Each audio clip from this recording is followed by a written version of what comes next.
ఇంతవరకు మనము చూసినటువంటి సిద్ధాంతాలు ఏవైతే ఉన్నాయో చాలా ప్రాముఖ్యమైనటువంటి సిద్ధాంతాలు ఇవన్నీ కూడా. చాలాసార్లు తెలియకుండానే ఏదో ఒక కోణంలో తప్పిపోతూ ఉంటాం మనం. రక్షించబడిన తర్వాత ఆ రక్షణలో కొనసాగుతున్న కొద్దీ యశ్వంత్ జ్ఞాపకం చేసినట్టుగా రోమపత్రిక 10వ అధ్యాయం 1 వచనాలు 2 వచనాలు చూస్తే మన అనుభవపూర్వకంగా కూడా మనం చాలాసార్లు మొదట మనం దేవుని కృప చేత రక్షించబడ్డాము, దేవుని యొక్క ప్రేమ చేత దేవుని కృప ద్వారా ఆ రక్షణలో కొనసాగించబడుతూ ఉన్నాము అనేటువంటి సత్యాన్ని మొదట అంగీకరించిన తర్వాత జ్ఞానం పెరిగే కొద్దీ మనకు కొన్ని పైన కూడా పెరుగుతూ ఉంటాయి. సో ఆ తప్పిపోయేటువంటి ప్రమాదం ఉంది చాలాసార్లు. అందుకోసమే లేఖన సత్యాలను సరిగా అర్థం చేసుకోవడము, పదే పదే వాటిని మరలా జ్ఞాపకం చేసుకోవడము ఒక క్రైస్తవ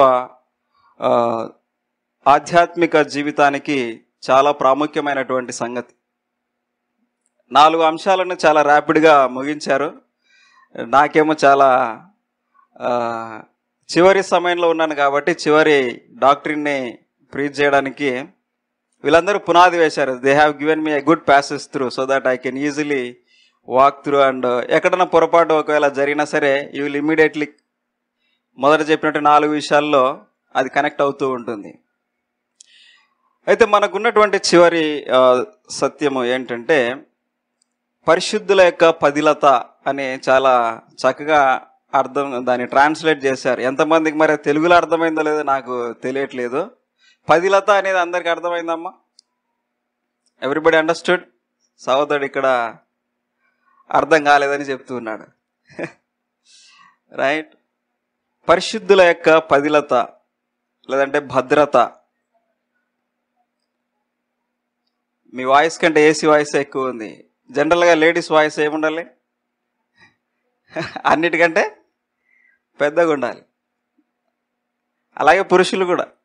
సో కాబట్టి కొంచెం గట్టిగా చెప్తే మీరు చెప్పేది ఓకే, ఏదో చెప్పడానికి మీరు ప్రయత్నం చేస్తున్నట్టుగా అనిపిస్తుంది, కానీ ఏం చెప్తున్నా వినపడట్లేదు. పదిలత అంటే ఏంటి చెప్పండి? భద్రత. So security. తెలుగుని ఇంగ్లీష్లోకి ట్రాన్స్లేట్ చేయాలి ఇప్పుడు కదా, ఆ పొజిషన్స్లో ఉన్నాం మనం. దీనినే చాలాసార్లు వాక్యంలో మన ముందున్నటువంటి దైవజనులు పెద్ద పెద్ద అనేటువంటి మాట కంటే కూడా యథార్థంగా వాక్యం మీద ఆధారపడుతూ వాక్యమే తమ జీవితానికి, క్రైస్తవ జీవితానికి పునాది అని భావించి వాక్యపు లోతుల్లో అర్థం చేసుకున్నటువంటి సత్యాలనే ఈ విధంగా డాక్ట్రిన్స్గా లేదంటే దేవుడు ఏమైతే చెప్తున్నాడో వాటిని కొన్ని పేర్లు పెట్టి ఇలా పిలుస్తూ వస్తూ ఉన్నారు. దాన్ని పర్సివరెన్స్ ఆఫ్ ది సెయింట్స్ అన్నారు ఇంగ్లీష్లో.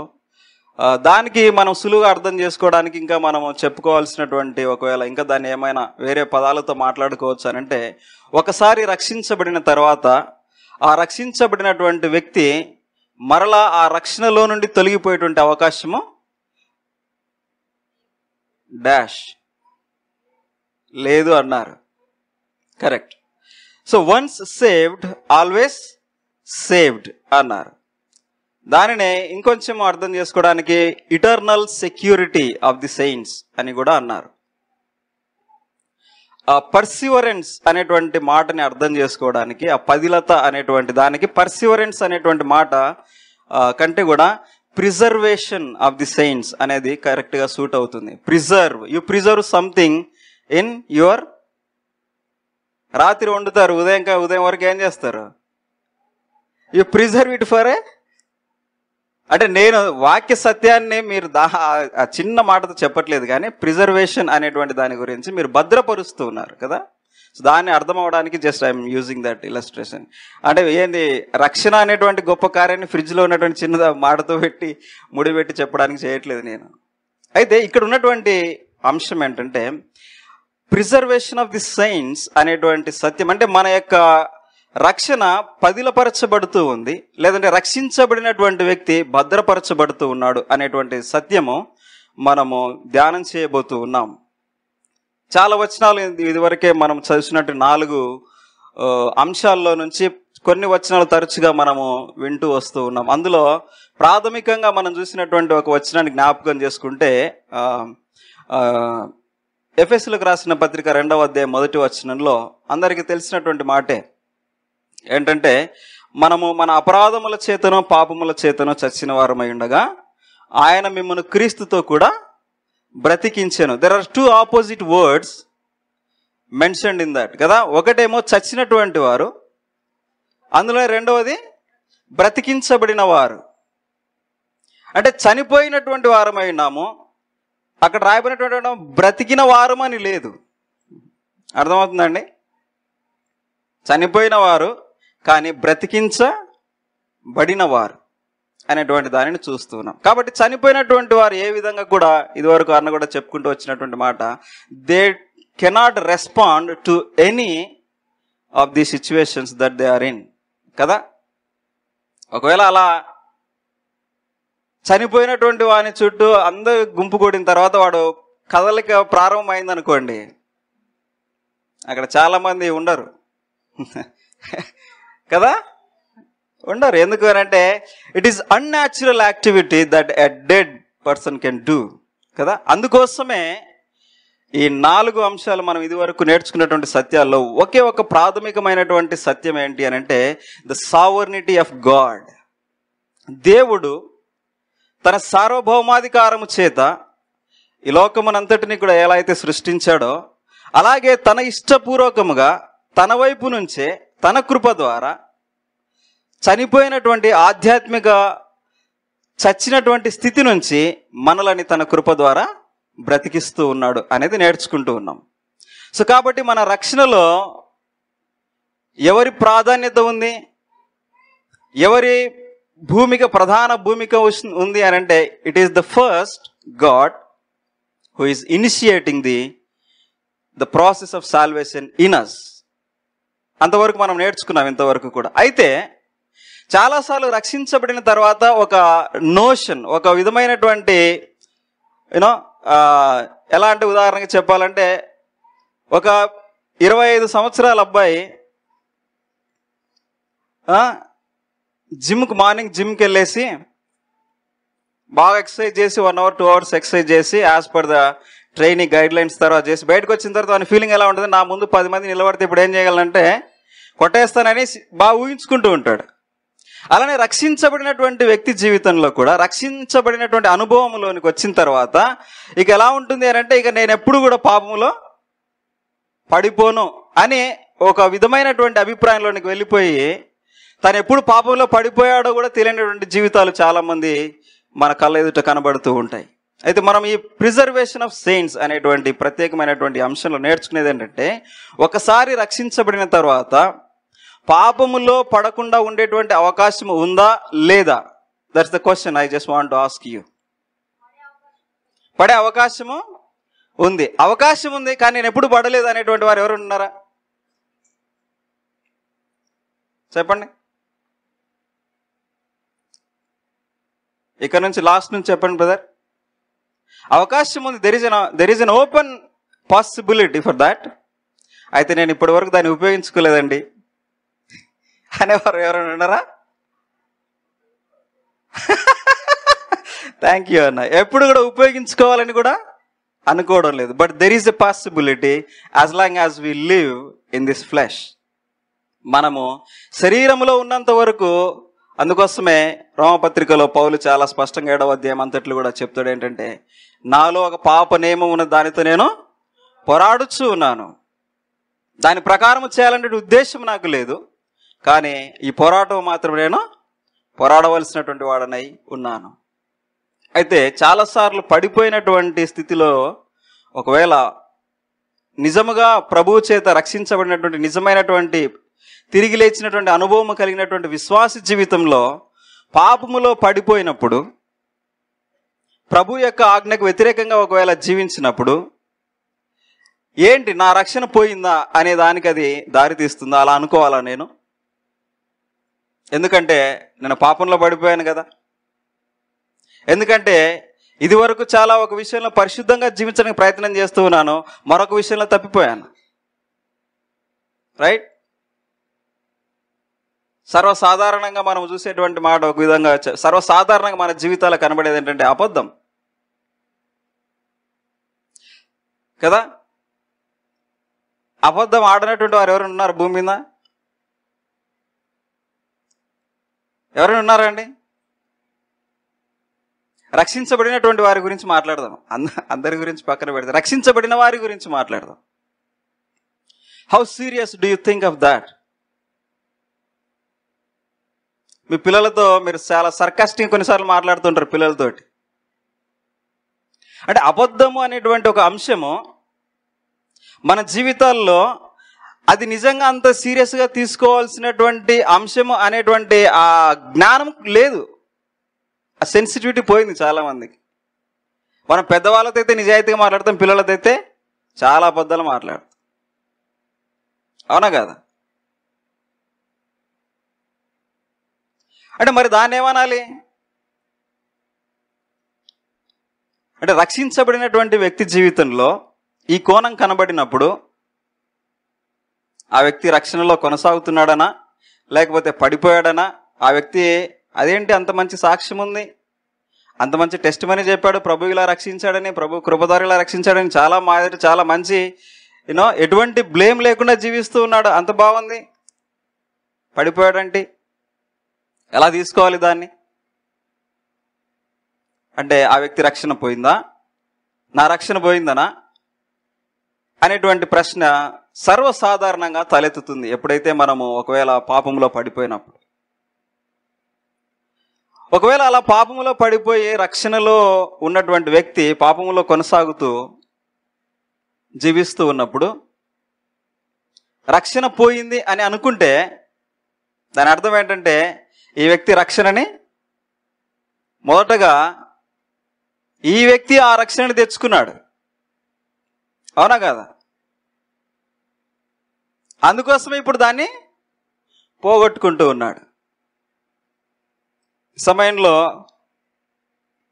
కొన్ని మాటలు మనము ధ్యానం చేద్దాం. కొన్ని విషయాలు నేను త్వరగా క్లుప్తంగా నా సమయాన్ని మధ్య మధ్యలో జ్ఞాపకం చేయాలని కోరుకుంటా ఉన్నాను. So I'm not looking at my watch, so just want to be on time. కాబట్టి ఈ preservation of saints or perseverance of the saints అనేటువంటి పరిశుద్ధుల యొక్క పదిలత అనేది దేని గురించి మాట్లాడుతుంది అంటే మన యొక్క రక్షణ ఈ జీవితం మట్టుకు మాత్రమే కాదు, ప్రభువుతో నిరంతరం ఉండేటువంటి ఆ ప్రక్రియలో భాగంగా ఏ స్థితిలో ఉన్నప్పటికీ కూడా ప్రభువు సర్వజ్ఞాని. ప్రభు మనము ఇప్పుడు చూస్తున్నట్టుగా ప్రభు మనని చూడట్లేదు, లేదంటే మనం చేసేటువంటి క్రియలను బట్టి ప్రభు మనల్ని రక్షణలోనికి నడిపించలేదు, లేదంటే మనం ఏదో గొప్పవారం అయిపోతావు కాబట్టి మనం రక్షించుకోలేదు ఆయన. ఇవన్నీ కూడా మనము చూసాము. కాబట్టి మనలో ప్రారంభించినటువంటి రక్షణ కార్యము దేవుని చేత ప్రారంభించబడింది. దేవుని చేత ప్రారంభించబడినటువంటి రక్షణ కార్యము దేవుని యొక్క శక్తి మీదనే ఆధారపడి ఉంది. It is not dependent on any of our actions or any of our anything that you can think of. దేని మీద కూడా మన యొక్క రక్షణ అనేది ఆధారపడి లేదు. It is only owned by the God అనేది మనం అర్థం చేసుకోవాలి.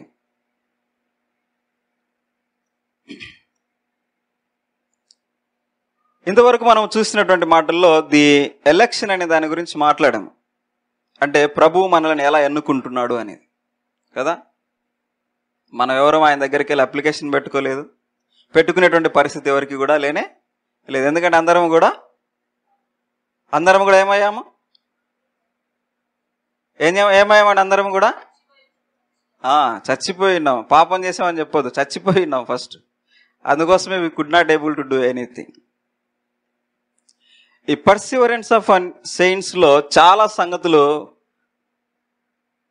దాగి ఉన్నాయి. అందులో ప్రాథమికంగా ఒకటి ఏంటంటే, నేను పాపము చేసినప్పుడు నా రక్షణ పోతుందా అనే దానికి ఇందులో సమాధానం దొరుకుతుంది.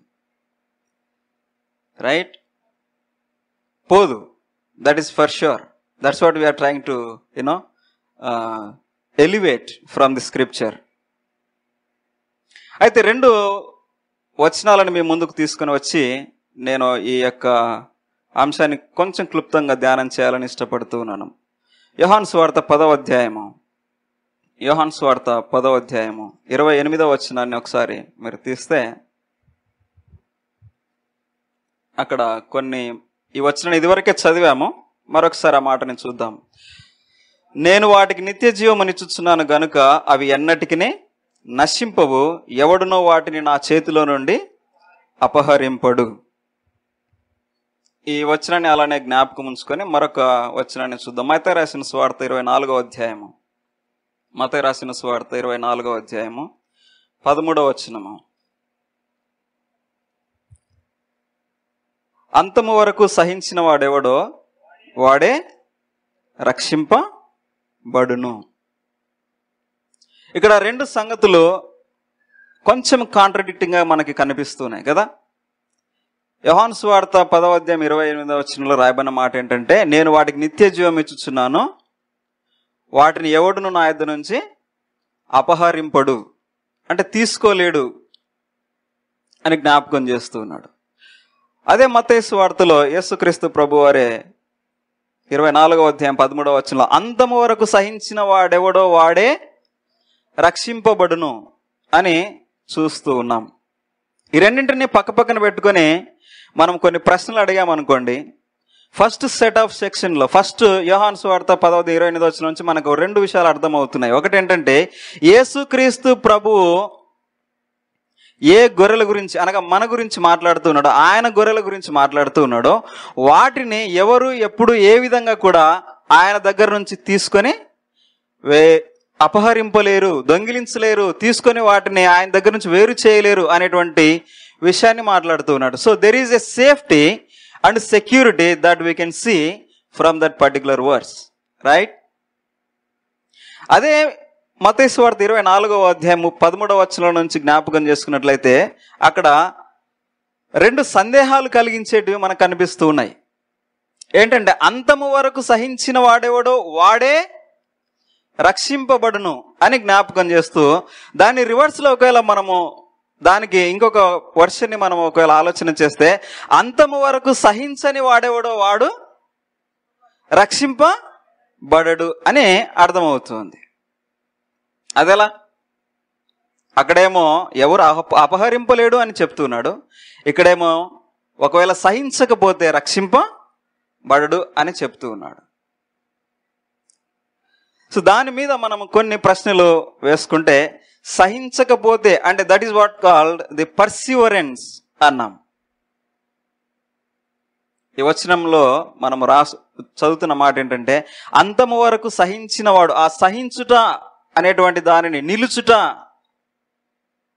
దృఢంగా నిలవబడుట, నిశ్చలంగా ఉండుట, స్థిరంగా ఉండటం, మనలని అనేక వైపులకు లాగడానికి, విశ్వాసంలో నుంచి బయటికి లాగడానికి మన మీద చేసేటువంటి ప్రతి ప్రయత్నమునకు తట్టుకొని నిలవబడేటువంటి స్థితిని గురించి మాట్లాడుతూ అంటున్నాడు. సహించిన వాడెవడో వాడే రక్షించబడును. అయితే ఎంతవరకు సహించాలని జ్ఞాపకం చేస్తున్నంటే, అంతము వరకు సహించినటువంటి వాడు. ఆ మాట చదువుతున్నప్పుడు చాలా సింపుల్గా దాని గురించి ఆలోచన చేస్తూ ఉంటే ఈ ప్రశ్నలను మనము ఇలా అడగవచ్చు. అంటే ఏంటి? సహించకపోతే నేను రక్షించబడనా? అంటే వీటిలో నిలవకపోతే నేను రక్షించబడలేనా? వీటిలో కొనసాగకపోతే ఏదైనా ఇబ్బందికరమైనటువంటి పరిస్థితులు వస్తే, ఆ పరిస్థితులను బట్టి నేను ఒకవేళ వాటిలో నుంచి విశ్వాసం తప్పిపోతే, లేదంటే తునీకరిస్తే నేను రక్షించబడనా? And ultimately it leads to a question that can a Christian lose their salvation? అర్థమవుతుందండి? ఒక క్రైస్తవుడు తన రక్షణని కోల్పోయేటువంటి అవకాశం ఉందా? అది. లేదంటే can Christ lose his sheep? నా గొర్రెలు అని చెప్పబడుతున్నటువంటి ఆ గొర్రెల గురించి యేసుక్రీస్తు ప్రభు నా గుంపు అని ఎవరి గురించి అయితే మాట్లాడుతున్నాడో, ఆ గుంపులో ఎవరైనా యేసుక్రీస్తు ప్రభు వాటిని కోల్పోయేటువంటి అవకాశం ఉందా అని ఒకవేళ ప్రశ్నించుకునేటువంటి అవకాశం ఉంది ఈ వచనాల్లో నుంచి. ఈ వచనాల్లో నుంచే మళ్ళీ మనం ఒకవేళ ఆలోచన చేస్తే, మత్తయి సువార్త 24లో నుంచే 13వ వచనంలో ఆలోచన చేస్తే, ఒకవేళ నేను అంతము వరకు సహించినప్పుడు, లేదంటే అంతము వరకు నిలిచేటువంటి భద్రత యేసుక్రీస్తు ప్రభు యోహాను సువార్తలో జ్ఞాపకం చేస్తున్నాడు కదా, ఎవరు కూడా నా యుద్ధ నుంచి వాటిని దొంగిలించలేరు అన్నప్పుడు, మరలా ఈ సహించడం అనేది అవసరమా నాకు? If I'm eternally secured, why this perseverance? నేను నిత్యత్వములో భద్రపరచబడినప్పుడు, నిత్యత్వమునకు నేను రక్షించబడినప్పుడు, నా రక్షణ పోనప్పుడు ఈ యొక్క సహించుట, అంతము వరకు సహించుట, పర్సివరెన్స్, పట్టుదల కలిగి జీవించుట, నిలిచి ఉండుట అనేది ఒక విశ్వాసి నిజంగా వెంబడించవలసినటువంటి అంశమేనా అనేటువంటి ప్రశ్న తలెత్తుతూ ఉంది. రైట్? ఒకవేళ నిజంగానే నిలిచి ఉండాలి, సహించాలి అన్నప్పుడు, నేను నిజంగా ఒకవేళ అలా నిలిచి ఉండనప్పుడు, సహించాలని వాక్యం చెప్తూ ఉంది, ఒకవేళ నిలిచి ఉండకపోతే నేను నిజంగా రక్షించబడ్డానా లేదా అనేటువంటి దానికి రుజువేంటి?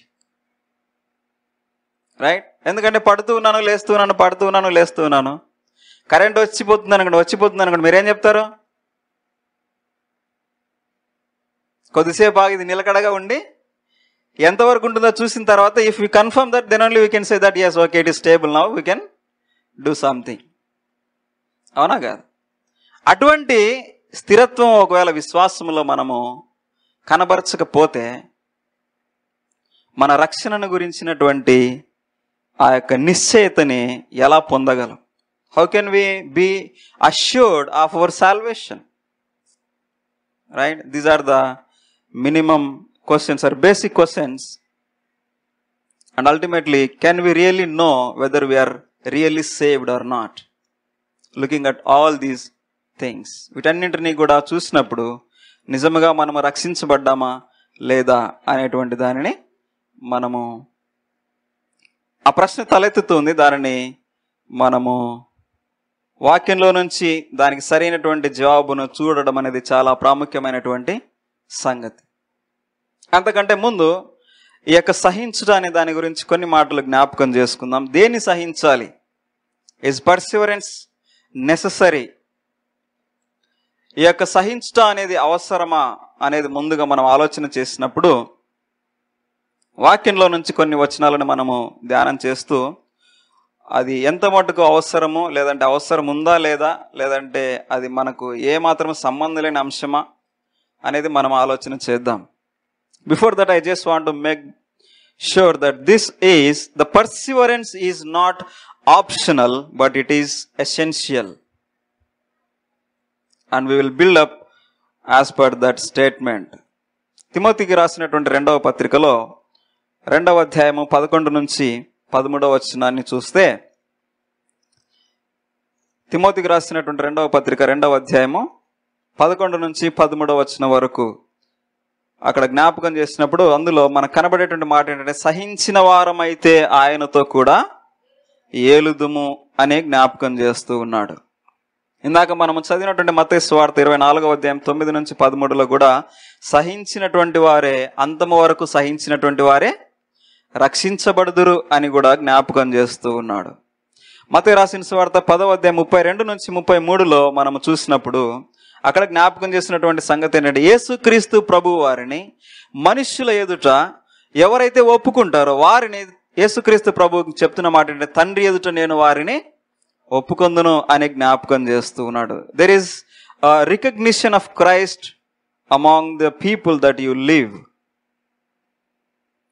ఏ సందర్భంలో యేసుక్రీస్తు ప్రభుని గురించి సాక్ష్యం ఇవ్వాలి, ఏ యొక్క పరిస్థితులు ఏర్పడతాయి అనే దాని గురించి మనం ఆలోచన చేద్దాము. అదే రోమపత్రిక 2వ అధ్యాయం 6 నుంచి 10 వరకు కూడా జ్ఞాపకం చేసినప్పుడు, రోమపత్రిక 2వ అధ్యాయం 6 నుంచి 10 వచనాలు కూడా జ్ఞాపకం చేసినప్పుడు అక్కడ రాయబడిన మాట ఏంటంటే, తమ ఎవరైతే ఏ పనులైతే చేశారో వారి యొక్క పని నిమిత్తమై ఆయన వారికి ప్రతిఫలము దయచేసేటువంటి వాడై ఉన్నాడు అని చూస్తూ ఉన్నాము.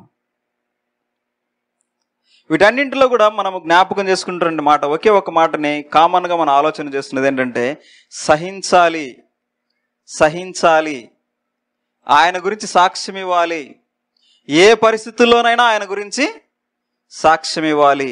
ఎటువంటి పరిస్థితులైనా ఒక నిజమైనటువంటి విశ్వాసి ఇబ్బందికరమైనటువంటి పరిస్థితులు గుండా వెళ్తున్నప్పటికీ కూడా వాటిల్లో నిలిచి ప్రభువుని మనుషుల ఎదుట ఒప్పుకునేటువంటి వాడై ఉండాలి.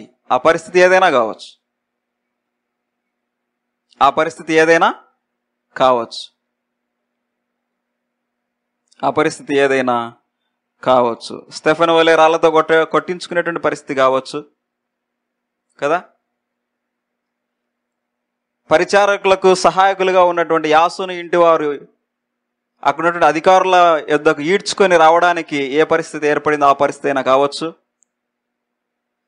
సంఘములో అబద్ధ బోధల వాటి యొక్క గుట్టును బయట పెడుతూ వాటిని ఎండగడుతూ చేసేటువంటి పనిలో నువ్వు పడేటువంటి అవమానం కావచ్చు, ఏదైనా కావచ్చు.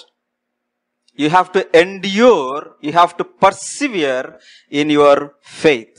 That is not an option. అది మనకు ఒక ఏదో ఇష్టపూర్వకంగా తీసుకుంటే తీసుకోవచ్చు, లేదంటే వద్దనుకుంటే వద్దనుకోవచ్చు అనేటువంటి మనకు రకరకాలైనటువంటి ఆప్షన్స్తో ఇచ్చినటువంటిది కాదు. అందుకోసమే పౌలు చాలా స్పష్టంగా ఫిలిప్పీలకు రాసినటువంటి పత్రిక 1వ అధ్యాయంలో జ్ఞాపకం చేస్తూ ఒక మాటని అక్కడ జ్ఞాపకం చేస్తూ ఉన్నాడు. చూడండి ఒకసారి ఫిలిప్పీలకు రాసినటువంటి పత్రిక 1వ అధ్యాయము 30వ వచనము. ఫిలిప్పీలకు రాసినటువంటి 1వ పత్రిక 30వ అధ్యాయములో జ్ఞాపకం చేస్తే, క్రీస్తునందు విశ్వాసం ఉంచుట మాత్రమే గాక ఆయన పక్షమున శ్రమపడుటయు ఆయన పక్షమున మీకు అనుగ్రహింపబడెను. రక్షణ వరం అంటే చాలా ఎగిరి గంతులేసాం కదా. ఇక్కడ జ్ఞాపకం చేస్తున్న మాట ఏంటంటే ఆయన పక్షమున శ్రమపడుటయు మీకు అనుగ్రహించబడెను. ఇట్ ఈజ్ ఆల్సో ఏ అనుగ్రహము, కైండ్ ఆఫ్ గిఫ్ట్. ఈ బహుమానాన్ని తీసుకోవడానికి ఎంతమందికి ఇష్టం ఉంది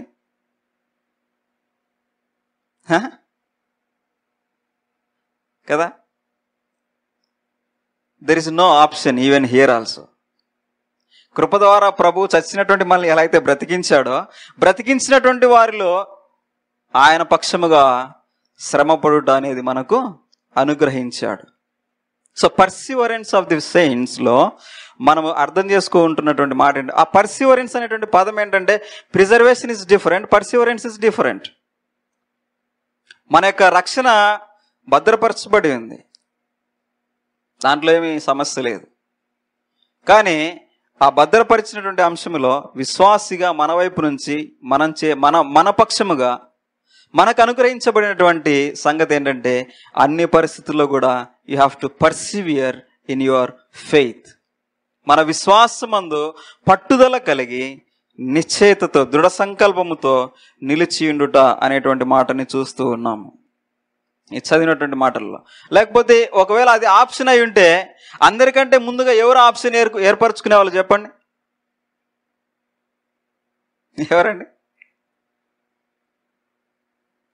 ఈ పర్సివరెన్స్, ఈ యొక్క శ్రమ లేదంటే ఈ తట్టుకునేటువంటి విధానమే ఒకవేళ ఆప్షన్ అయి ఉంటే ఎవరు ముందుగా దాన్ని చూజ్ చేసుకునే వాళ్ళు ఎవరండి?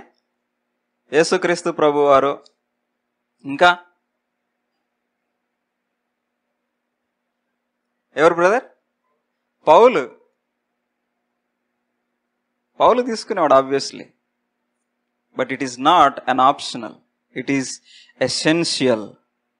ఇట్ ఈస్ ఎసెన్షియల్ అంటూ ఉన్నాడు. సో రెండవది మనం ఆలోచన చేసినప్పుడు ఎటువంటి ఈ యొక్క దేని విషయంలో మనము ఈ పర్సివరెన్స్ అనేటువంటి దానిని దేంట్లో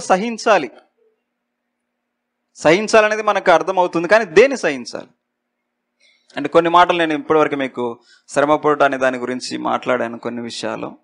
అయితే ఇంకొంచెం కూడా మనం ఆలోచన చేసినట్లయితే రోమపత్రిక 8:13లో కానీ గలషియన్స్ 6వ అధ్యాయం 7 నుంచి 8 వచనాల్లో కానీ జ్ఞాపకం చేసినటువంటి మాట అంటే శరీరానుసారముగా ప్రవర్తించిన ఎడల మనము చావవలసిన వారమై ఉన్నాము, ఆత్మచేత శరీర క్రియలను చంపిన ఎడల మనము జీవించదము.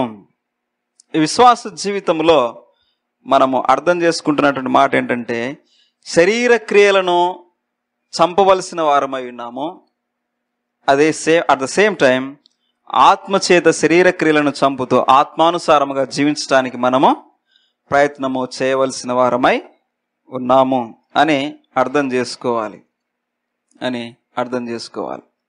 దీని అర్థము మరొక విషయాన్ని కూడా మనం అర్థం చేసుకోవాల్సిన సంగతి ఏంటంటే, ఇక కంప్లీట్గా అంటే దేవుడు అంటే ఇలా మనల్ని ఇలా ఆలోచిస్తూ మనం ఏమనుకుంటాం అంటే ఈ లోకంలో జీవించేప్పుడు కంప్లీట్గా ఇంకా మనము ఒక్కసారిగా పరిశుద్ధులమైపోయి 100% ఏదో అగ్మార్క్ సింబల్ లాగా మన మీద 100% సెయింట్ అనేటువంటి ముద్ర మన మీదకి రాదు. We are imperfect as long as we are in this flesh. అనేది మనము అర్థం చేసుకోవాలి. ఫిలిప్పీలకు రాసినటువంటి పత్రిక 3వ అధ్యాయము 12 నుంచి 14 వచనాల్లో పౌలు జ్ఞాపకం చేస్తూ చెప్పినటువంటి the goal of Paul and the attitude of Paul towards this perseverance is this. నేను ఇదివరకే గెలిచి తినని అయినను, ఇదివరకే నేను ఈ పోరాటంలో గెలిచిపోయాననిగా నేను అనుకోవట్లేదు, కానీ ఇది వరకు నేను ఏమైంది ఉన్నాను దాని ముందు పక్కకు పెట్టేసి ముందున్నటువంటి వాటికి నేను వేగిరపడుతూ ముందుకు పరిగెత్తుతూ ఉన్నానని జ్ఞాపకం చేస్తూ ఉన్నాడు. కాబట్టి విశ్వాస జీవితంలో పాపముతో పెనుగులాడుట, పాపముతో పోరాడుట అనేది కంటిన్యూస్గా ఉంటుంది. కానీ అందులో నిలిచి ఉండి పడిపోకుండా మనల్ని కట్టేది మాత్రము ప్రభువు మాత్రమే. అర్థమవుతుందండి? నిలిచి ఉండాలి కాబట్టి ఇప్పుడు నేనేదో చేయాలి, ఏం చేయాలి అని ఆలోచించేటువంటిది కాదు.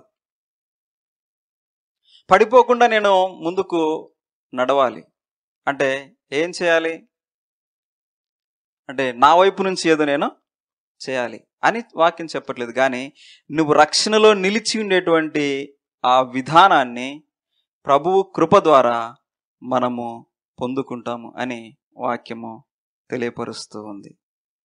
So is perseverance needed or not? అంటే విశ్వాసములో నిలిచి ఉన్నట్టు it is very very quiet and calm now. I feel very better. So కాబట్టి ఇక్కడ జ్ఞాపకం చేస్తున్నటువంటి మాట ఏంటంటే, ఒక విశ్వాసి తన విశ్వాస జీవితంలో స్థిరముగా నిలిచిండుట, పరిస్థితులకు లోబడి కాదు కానీ పరిస్థితి ఏ విధంగా ఉన్నప్పటికీ కూడా విశ్వాసమందు నిలిచిండుట అనేది చాలా ప్రాముఖ్యమైనటువంటి సంగతి. ఇది మన వైపు నుంచి ప్రభు మనకు అనుగ్రహించినటువంటి మరొక వరము. It is a gift that you received. So I would say the salvation is twofold. ఏంటది? చాలా బాగుంది అసలు ఇంత సైలెంట్గా ఉండడం. It is really really good. చెప్పండి, రక్షణలో టూ ఫోల్స్ ఉన్నాయి. ఇప్పుడు ఒకటి, ప్రభువు మనము కోరుకోకుండానే తన కృప ద్వారా ఆయన ఎన్నిక ద్వారా మనల్ని రక్షించుకోవడం అయితే, ఆ రక్షించినటువంటి రక్షణ జీవితంలో ఆయన కొరకు మనము జీవించవలసినటువంటి, శ్రమ పడవలసినటువంటి భారం కూడా ప్రభు మనకు ఇచ్చాడు. రెండవది మనము ఆలోచన చేస్తే నెసెసిటీ అనేది మనం చూస్తున్నాము. రెండవది, now I come to the second point, the promise of preservation.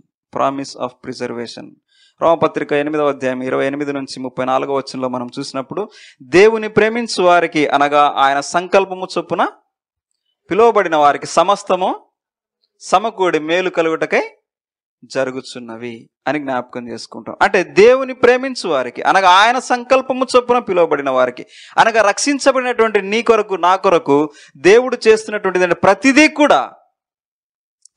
కూడా అది ఏమైందంటే మనకు క్షేమము కలుగు నిమిత్తమై ప్రభువు దానిని అనుగ్రహిస్తూ ఉన్నాడు. అంటే దాంట్లో మనకు అర్థమవుతున్నది ఏంటంటే, ఆయన ఎవరినైతే ప్రేమిస్తున్నాడో, ఎవరైతే ఏర్పరచుకున్నాడో, ఎవరైతే రక్షించుకున్నాడో వారందరికీ కూడా జ్ఞాపకం చేసినటువంటి మాట ఏంటంటే, he is preserving you the things which benefit you. ప్రతిదీ కూడా నీకు క్షేమం కలుగుట. క్షేమం అంటే ఇమ్మీడియట్గా పోయింది అది. సో ఐఎమ్ వెరీ వెరీ ఆ క్షేమము మేలు కలుగుట అనగానే ఆ పదాన్ని ఎలా తీసుకుంటారనే భయం నాకు చాలా ఎక్కువగా ఉంది. క్షేమం అన్నాడు కదా పాస్టర్, ఇంక అయిపోయింది, ఇంకంతే. ఇంక సర్వీస్ అయిన వెంటనే క్షేమం గురించి మళ్ళీ ప్రార్థన చేసుకునే వాళ్ళు ఉంటారు. It's not talking about that. నీవు ఏ స్థితిలో ఉన్నప్పటికీ కూడా, నువ్వు ఎటువంటి పరిస్థితిలో ఉన్నప్పటికీ కూడా, ప్రభువు నీకు ఇచ్చినటువంటి రక్షణలో నువ్వు ఏ మాత్రము కూడా ఏ సమయమందు కూడా నువ్వు తప్పిపోవు అనేటువంటి దానిని జ్ఞాపకం చేస్తూ ఉన్నాడు. So that to give that security, ప్రతిదీ కూడా నీకు మేలు కలుగుతున్నట్లుగా ప్రభు సమకూడి జరిగిస్తూ ఉన్నాడు. రోమపత్రిక 8 అదే రోమపత్రిక 8వ అధ్యాయం 38 నుంచి 39లో కూడా చూస్తే it is wonderfully illustrated that దేవుని ప్రేమ నుంచి మనలను ఎడబాపువాడు మరణమైనను, చెప్పండి, జీవమైనను మరణమైనను వ్యాధి అయినను రోగమైనను ఏదైనప్పటికీ కూడా ప్రభు ప్రేమ నుంచి మనల్ని వేరు చేయదు. What a wonderful promise that it is, that you are preserved for eternity irrespective of what your ups and downs అనేది జ్ఞాపకం చేస్తూ ఉన్నాడు. అదే యోహాను సువార్తలో మనం చూసాం 10వ అధ్యాయం 25 నుంచి 30లో కూడా చూస్తే, నా గొర్రెలు నా స్వరము వినును మరియు అవి నన్ను వెంబడిస్తాయి. అంటే అక్కడ తప్పకుండా జ్ఞాపకం చేసినటువంటి మాట ఏంటంటే, అవి ఏ పరిస్థితుల్లో ఉన్నప్పటికీ కూడా అవి తొట్టిల్లకుండా గొర్రెల యొక్క కాపరి స్వరమును వినగలుగుతాయి, ఆయనతో పాటు ఉండగలుగుతాయి. యూదా పత్రికలో 24వ వచనంలో రాయబడినటువంటి మాట, wonderfully the doxology that Jude gives there is really wonderful, amazing. తొట్టిల్లకుండా మిమ్మల్ని కాపాడుటకును, తన మహిమ ఎదుట ఆనందముతో మిమ్మల్ని నిర్దోషులుగా నిలవబెట్టుటకును శక్తిగల మన రక్షకుడైన అద్వితీయ దేవునికి నిరంతరము మహిమ కలుగును గాక అంటారు. అక్కడ రాయబడిన మాట, మిమ్మల్ని తొట్టిల్లకుండా మిమ్మల్ని కాపాడుటకును, తన మహిమకు ఆయన ఎదుట ఆనందముతో మిమ్మల్ని నిర్దోషులుగా నిలవబెట్టుటకు శక్తి గల మన రక్షకుడైన అద్వితీయ దేవుడు అంటున్నాడు. ఆ వచనం జ్ఞాపకం చేస్తున్నది ఏంటంటే, నువ్వు ఎప్పటికీ కూడా తొట్టిల్లకుండా ఉండగలుగుతావు. There is no way that a saved person can lose his salvation. Or sudden గా ప్లేన్ లో ఎక్కువ మంది అయ్యారు, ఒకరు దిగిపోడని చెప్పేటువంటి వారు కాదు.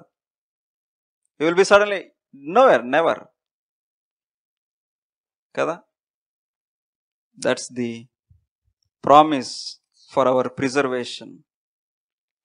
అయితే ఈ లోకంలో జీవిస్తూ ఉన్నప్పుడు ఎలా నేను నిజముగా రక్షించబడ్డానా అనే దానికి what is the evidence? Finding your assurance of salvation is also very important. So that యోహాను సువార్త 3వ అధ్యాయంలో నికోదేమస్తో ప్రభు చేసినటువంటి కన్వర్జేషన్లో there is one clear thing that you can never identify any person whether he is really saved or not. అందుకోసమే అక్కడ ఒక ఎఫెక్ట్స్ అని చెప్పారు అన్న ఇందాక. ఏంటంటే, రక్షించబడినటువంటి వ్యక్తి జీవితంలో నిజంగా రక్షించబడ్డావా లేదా అని చూపించండి. ఏం చూపిస్తావు? ఏం చూపిస్తారు చెప్పండి? So it is to know the effects. దాని యొక్క శబ్దం వింటాం అని జ్ఞాపకం చేస్తున్నాడు. రక్షించబడినటువంటి వ్యక్తి జీవితంలో కూడా కొన్ని వాక్యంలో మనము చూస్తే, కొన్ని సంగతులను మనం ఆలోచన చేస్తే, వీటి ప్రకారంగా ఒకవేళ మన జీవితము అనుగుణంగా ఉంటే we can be assured that we are saved. మొదటి యోహాను పత్రిక 2వ అధ్యాయం 3 నుంచి 6వ వచనం వరకు కూడా మనం జ్ఞాపకం చేస్తే, యోహాను పత్రికలో మనం చూసినప్పుడు కొన్ని evidences of genuine saving faith గురించి మనం అక్కడ ఆలోచన చేయగలిగితే, కొన్ని సంగతులు క్లుప్తంగా నేను వాటిని జ్ఞాపకం చేసి ముగిస్తాను. మొదటి యోహాను పత్రిక 2వ అధ్యాయం 3 నుంచి 6 వచనాలు అక్కడ జ్ఞాపకం చేసినప్పుడు, మరియు ఆయన ఆజ్ఞలను గైకొనిన ఎడల దీని వలననే ఆయనను ఎరిగి ఉన్నామని తెలుసుకొందుము. What is the evidence? ఆయన ఆజ్ఞలను గైకొనిన ఎడల దీని వలననే ఆయనను ఎరిగి ఉన్నామని తెలుసుకొందుము. Straight question.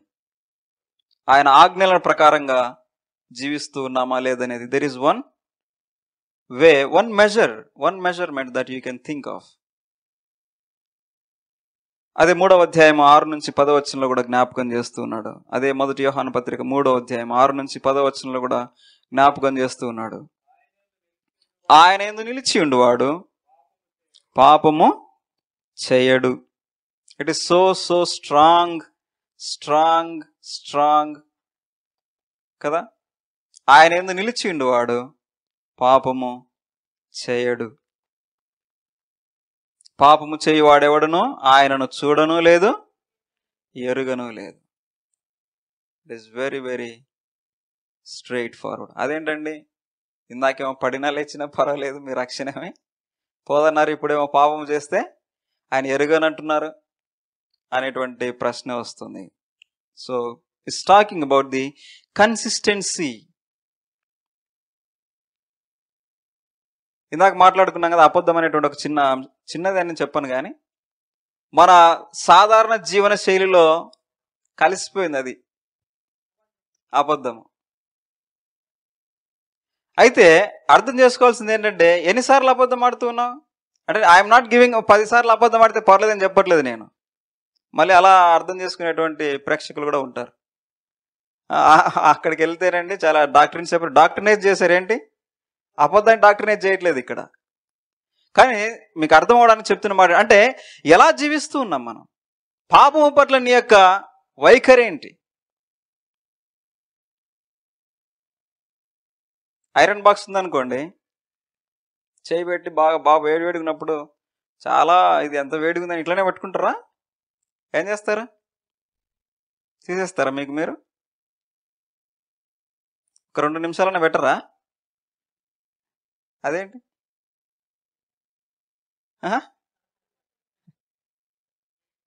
ఎలా ఉంటుంది? ఎంత స్పీడ్గా తీస్తారు చెప్పండి, ఎంత స్పీడ్గా తీస్తారు? The sensitivity towards sinful life. అంటే ఒక నిజముగా రక్షించబడినటువంటి విశ్వాసి జీవితంలో పాపము పట్ల కూడా తన వైఖరి అలానే ఉంటుంది. He cannot live in a sin and continue in that sin. అర్థమవుతుందండి? So the consistency in a sinning life is an evident that you are not born again. పాపములో నిలిచి ఉండి నేను పరిశుద్ధిని అని చెప్పుకోవడానికి నీకు అర్హత లేదు. అదే 3వ అధ్యాయం 14వ వచనంలో జ్ఞాపకం చేస్తున్నాడు. ఇఫ్ యు డోంట్ లవ్, 3వ అధ్యాయం 14వ వచనంలో, మనము సహోదరులను ప్రేమించున్నాము కనుక మరణములో నుండి జీవములోనికి దాటి ఉన్నామని ఎరుగుదుము. ప్రేమ లేనివాడు మరణమందు నిలిచి ఉన్నాడు. You are in the way of death if you do not love. These are the evidences that you can think of and be assured of your salvation in this life. మరొక స్ట్రాంగ్ వర్డ్ ఏంటంటే, అదే 5వ అధ్యాయం 1 నుంచి 4వ వచనంలో చూసినప్పుడు, 5వ అధ్యాయం 1వ వచనం నుంచి 4వ వచనం వరకు కూడా మనం జ్ఞాపకం చేసుకున్నట్లయితే అక్కడ రాయబడినటువంటి మాట అంటే, యేసే క్రీస్తు అయ్యున్నాడని నమ్ము ప్రతి వాడును దేవుని మూలముగా పుట్టి ఉన్నాడు. పుట్టించిన వారిని ప్రేమించు ప్రతి వాడును ఆయన మూలముగా పుట్టిన వారిని ప్రేమించును. మనము దేవుని ప్రేమించుచు ఆయన ఆజ్ఞలు నెరవేర్చు వారమైతేమా దేవుని పిల్లలమని, దేవుని పిల్లలను ప్రేమించుచున్నామని దాని వలననే ఎరుగుదుము. చాలా మందికి ఇట్ ఈస్ ఏ ఛాలెంజింగ్, యేసుక్రీస్తు ప్రభు నిజమైనటువంటి దేవుడు అని అంగీకరించడానికి చాలా ప్రశ్నలు ఉంటాయి. కొందరు అంగీకరించరు, కొందరు కాదు, చాలా మంది అంగీకరించరు. ఎవరు మాత్రం అంగీకరిస్తారంటే, కేవలము నిజముగా ప్రభు చేత రక్షించబడినటువంటి వారు, తన కృప చేత ఎవరైతే రక్షించబడి ఉంటారో వారు మాత్రమే యేసుక్రీస్తు ప్రభు నిజమైనటువంటి దేవుడని అంగీకరించలేరు. If you have so many doubts about the Christ, that is okay, but if you cannot accept, you are not really born again.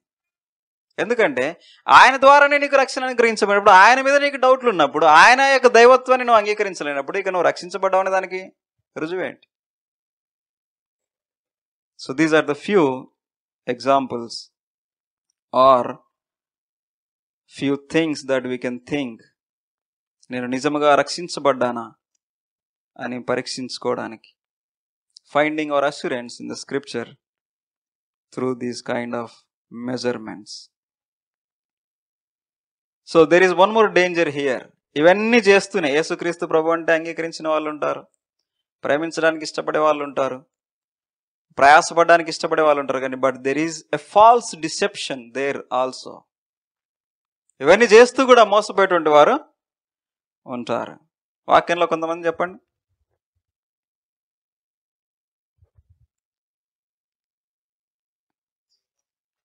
Brother కొనుక్కున్నాడు కొంచెం. దేమా ఇహలోకమును ప్రేమించి నన్ను విడిచి వెళ్ళిపోయాను అని పౌలు తన పత్రికలో తిమోతికి రాస్తూ చాలా చాలా వేదనతో, చాలా బాధతో ఆ మాట జ్ఞాపకం చేస్తూ ఉన్నాడు. మనలో ఎంతమంది దేమాలు ఉన్నారు మరి కదా? జ్ఞాపకం చేస్తున్నటువంటి మాట ఏంటంటే,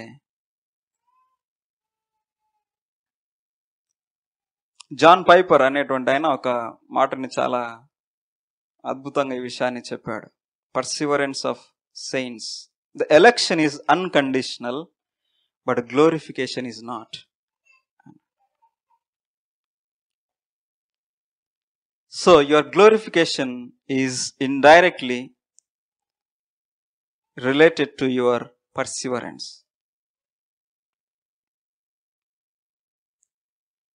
Our faith must endure to the end. మత్తయి రాసిన సువార్త 10వ అధ్యాయంలో మనం 24వ అధ్యాయంలో చూసినట్టుగా మనము చివరి దినము వరకు, అంతము వరకు సహించిన వాడే రక్షింపబడును అనేటువంటి దానిలో మనము రక్షించబడటము అనేది ప్రభు చేసినటువంటి కార్యము. కానీ అందులో కొనసాగటానికి మన పక్షముగా ప్రభువు ఇదివరకే శ్రమపడి ఆ రక్షణ అనుగ్రహించాడు. ఈ లోకంలో విశ్వాస జీవితంలో మనము ఆ రక్షణను కొనసాగించడానికి ఏ ఇబ్బందినైతే, ఏ ఎండ్యూరెన్స్ అయితే మనము కలిగి ఉండాలో దాన్ని డినై చేయడానికి మనకు అవకాశం లేదు. క్రైస్తవం అంటే చాలా ఈజీ అనుకుంటుంటారు చాలా మంది కదా. అందుకోసమే మొదటి 4 కూడా జ్ఞాపకం చేసుకున్నప్పుడు అంతా దేవుడే చేస్తున్నాడు కదా, అంతా దేవుడే చేస్తున్నాడు, ఇట్ ఈస్ ఈజీ అనుకుంటారు చాలా మంది. No, it's not. ఈ లంచ్కి వెళ్ళిపోయే ముందు మీకు కూడా చెప్పేది అదే, మీరు భోజనం చేయడం చాలా ఈజీ, కానీ ఈ సత్యాన్ని అంగీకరించడం చాలా కష్టం. కాబట్టి ప్రేమతో మిమ్మల్ని జ్ఞాపకం చేస్తున్నటువంటి మాట ఏంటంటే, those who perceive in faith are those who will be saved in the end. దేవుడు మనల్ని మహిమపరుస్తాడు, దేవుడు మనల్ని రక్షించాడు. ఆ రక్షణలో కొనసాగటానికి ఆ రక్షణ భద్రపరిచింది దేవుడే. వాక్యంలో చూస్తూ ఉన్నాము, God works to cause his elect to persevere. అదేంటండి, రక్షించాడు ఓకే, ఇంకా రక్షణతో పాటు అంతవరకేనా? కాదు. We are not left out people. మళ్ళీ రక్షించాడు, ఇంకా మీ చావండి నా దేవుడు వదిలేయలేదు. రాయబడిన మాట ఏంటంటే, God works to cause his elect to perceive. అంటే మనలో విశ్వాసముతో నిలిచి ఉండడానికి కావలసినటువంటి దానిని ప్రభువే మనలో కలిగిస్తాడు. He works to cause that elect to perceive. So we are not left out people or leftover people. Therefore, మనం చేయాల్సినటువంటి మాట ఏంటంటే, మనం చేయాల్సిన పని ఏంటంటే, therefore we should be jealous to make our calling and election sure.